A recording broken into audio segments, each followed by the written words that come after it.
I found a very, very reliable way to sweep people. And I taught it to many of my students, and they all had great success with it over the years. It culminated probably in the greatest grappling student I ever had, Gordon Ryan, who was legendary for his shoulder crunch sumigation. And both in training and in competition, he would send people flying with it. Yeah, when I think about the shoulder crunch and Gordon, I remember that highlight reel he against Buchecha. Yes, incredible. But, that was a beautiful sweep. It was kind of like the highlight of the ADCC that year. It was, and it's one thing to do the move on a person, on Buchecha. And you must remember, not only was it Buchecha, one of the greatest of all time, both gi and no gi, but Buchecha outweighed Gordon by a substantial amount. Gordon in that competition was around 215 to 217 pounds, and I think Buchecha weighed in at 264. So that's and Buchecha is one of the most athletic 264s you'll ever see in your life. So I think people were like, whoa, that was impressive.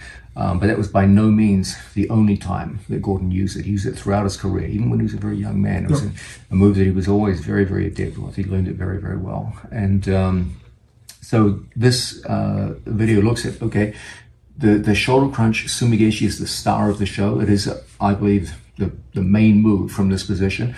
But what happens is you get opponents reacting to the threat of the sweep in very predictable fashions. And as a result, you can go into leg lock attacks. You can go into upper body submissions. And this video is about creating a really strong first threat with the sumigeshi. So your opponent cannot ignore it. He has to react. And off those reactions, if we can't get the sumigeshi, there's some very, very good follow-ups, both positional moves and submission moves. And we go through the whole series in a set of logical steps so that someone who watches the video gets a very clear kind of algorithm of progress, like a set of decision trees where, okay, we start with this big major threat and things branch off it depending on what kind of reaction we get. And these reactions have been almost as successful for my students as the initial attack. I thought we might look at a few things just to clarify that there's quite a few, how would you say, misunderstandings of the shoulder crunch sumigation, and in particular the control aspect of it. I thought we'd clear up some conceptual things. Yeah, and I also want to add one question here. Like, I love trying the shoulder crunch as well, and sometimes a hard part for me is the entries. If you can show at least one great entry that people can use, I think that would be super helpful. I think for me, the most reliable way to get into not just an underhook, but also a shoulder crunch, because a shoulder crunch is just a reinforced underhook. That's all it is. It's an underhook with locked hands. Is to get your opponent's hands on the mat. Okay, so there's so many ways we can do this. If we have just hands on our opponent, one favorite way, which I always favor, is to put a foot on my training partner's knee, just push and force a hand down to the floor. And that's going to immediately give us an opportunity to go into a good underhook. Once we get to the underhook position, to actually get into the shoulder crunch from here, we've got a bunch of good things, but ultimately it's all going to come down to our ability to lock. Now, one of my favorite things to do, it's not wrong to lock with palm-to-palm grips. But I always encourage my students, whenever you can, lock wrist to wrist. Why? What's the difference? It seems like such a small thing.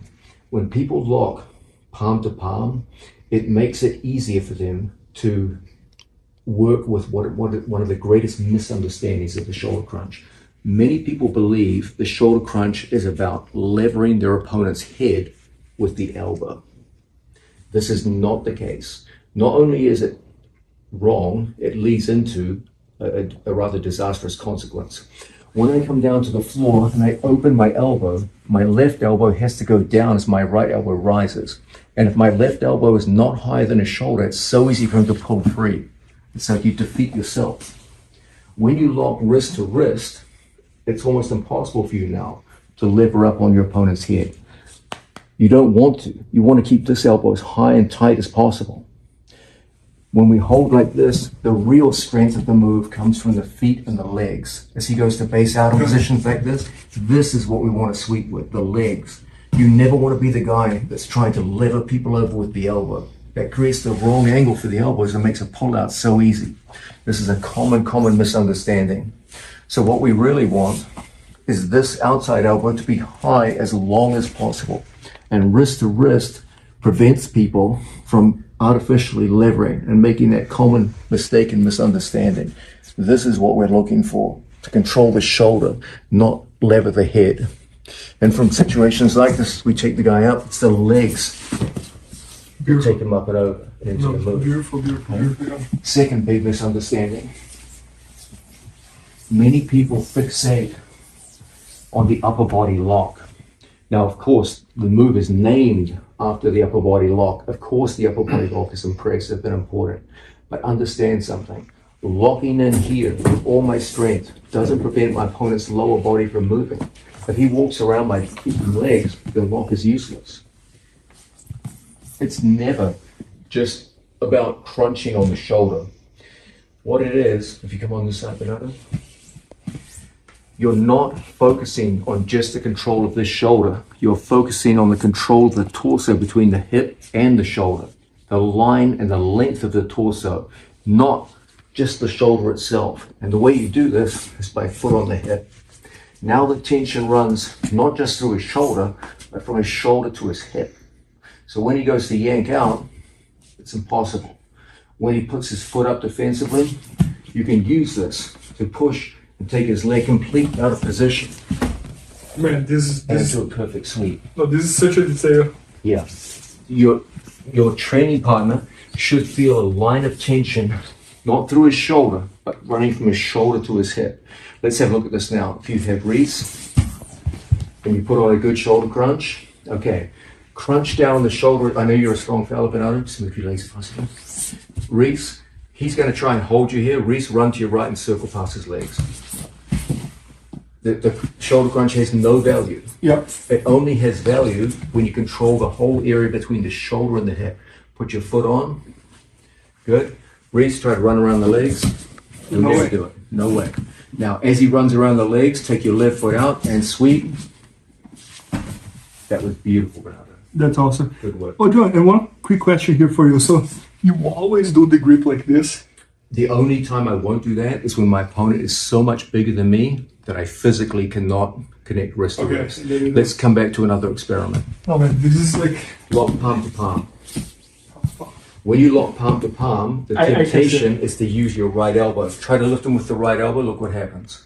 Go into the sweep. I lose the position. Go to sweep. Go to sweep. Okay. All you do is you end up disappointed. Now lock wrist to wrist, and instead of focusing on lifting with your right elbow, lift with your left elbow and let your legs do the work. Beautiful. Awesome. Makes a huge difference. So I would Huge, say huge. those would be the two most common misunderstandings that I see of the shoulder crunch grip. And when you conceptually understand they are errors, they're something to be avoided, and there's a better way of doing things, it makes a big difference to your performance.